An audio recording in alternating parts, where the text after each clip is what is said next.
જામનગરમાં સંકટટેકરી વિસ્તારમાં પાણીના ટાંકા પાસે આવેલ દિવાલ ધસી પડતા એક આધેડ ઈજાગ્રસ્ત થયા હતા. તેમને હોસ્પિટલ ખસેડવામાં આવ્યા હતા. સદનસીબે ઘટના સમયે અહીં હાજર અમુક બાળકોનો ચમત્કારિક બચાવ થયો હતો. દિવાલના કાટમાળ હેઠળ કેટલાક વાહન પણ દટાઈ ગયા હતા. સ્થાનિકો તથા ફાયર બ્રિગેડ દ્વારા બચાવ અને રાહત કામગીરી કરવામાં આવી હતી.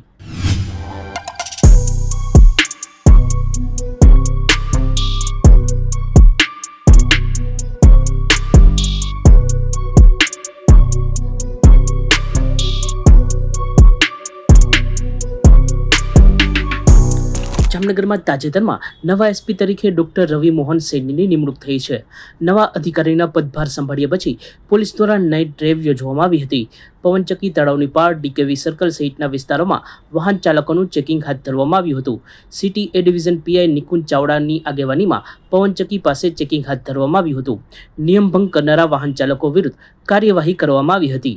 આમ નવા અધિકારીની નિમણૂકનો અહેસાસ કરાવતી કામગીરી થઈ હતી.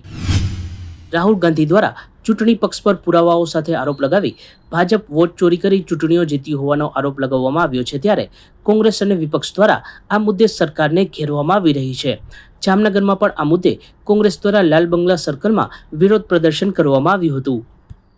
દેશમાં લોકતંત્ર અને સંવિધાનનું કચડવાનું કામ જ્યારે ચૂંટણી પંચે કર્યું હોય ત્યારે કોંગ્રેસ પક્ષ અને ઇન્ડિયા ગઠબંધને આ ચૂંટણી પંચ સામે સંસદથી લઈને રોડ સુધીનો અવાજ ઉપાડ્યો છે. ત્યારે બિહારમાં તમે જોવો છો છેલ્લા 5 દિવસથી રાહુલજી અને ત્યાંના ઇન્ડિયા ગઠબંધનના એરલાઇન્સના મારા ઠેકેદારો છે એને પદયાત્રા વોટ ચોરી અન્ય સામે કરી છે અને વોટ ચોરી થઈ છે. એમાં ચૂંટણી પંચનો મહત્વ રોલ છે. સરકારની ગાદી બચાવવા માટે જેટલા સ્ટેટમાં આ લોકોએ ચોરી કરીને ભાજપને જીતાડ્યું છે એની સામે અમારો મોરચો છે. લોકતંત્રને બચાવવામાં, સંવિધાનને બચાવવા માટે થઈ અને દેશમાં એક જ અવાજ છે કે વોટ ચોર ગદ્દી છોડ. આજે જામનગર ખાતે, જામનગર મહાનગર લાલ બંગલા ખાતે કોંગ્રેસ દ્વારા વોટ ચોર ગદ્દી છોડ અને મોદી સામે, સરકાર સામે આજે ધરણા કરી અને આ લોકોને ગદ્દી છોડવાનો અમે નારો આપીએ છીએ.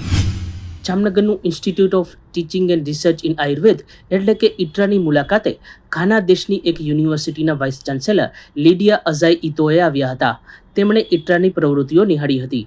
ઇટ્રાના ડાયરેક્ટર પ્રોફેસર તનુજા નેસરી દ્વારા વિદેશી યુનિવર્સિટીના વાઇસ ચાન્સેલરનું સ્વાગત કરવામાં આવ્યું હતું. આ તકે બંને દેશ વચ્ચે સંયુક્ત સંશોધન અને અભ્યાસ માટે નિર્ણાયક વાર્તાલાપ થયો હતો. છોટી કાશી કહેવાતા જામનગરમાં આજે શ્રાવણ મહિનાની અમાસના દિને શિવાલયોમાં ભક્તોનું ઘોડાપૂર મટ્યું હતું. શ્રી સિદ્ધનાથ મહાદેવ મંદિર, શ્રી કાશી વિશ્વનાથ મહાદેવ મંદિર, શ્રી વૈજનાથ મહાદેવ મંદિર, શ્રી કુબેર ભંડારી મહાદેવ મંદિર સહિતના તમામ શિવ મંદિરોએ વહેલી સવારથી ભક્તોની કતાર જોવા મળી હતી. શ્રી કુબેર ભંડારી મહાદેવ મંદિરે અમાસ ભરવાનું મહાત્મય હોય શ્રાવણ મહિનાની શનિવારી અમાસ પર ભક્તોની વિશેષ ભીડ જોવા મળી હતી.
સચોટ સમાચારો સૌથી ઝડપી મેળવવા માટે અમારી ચેનલને સબસ્ક્રાઇબ કરો.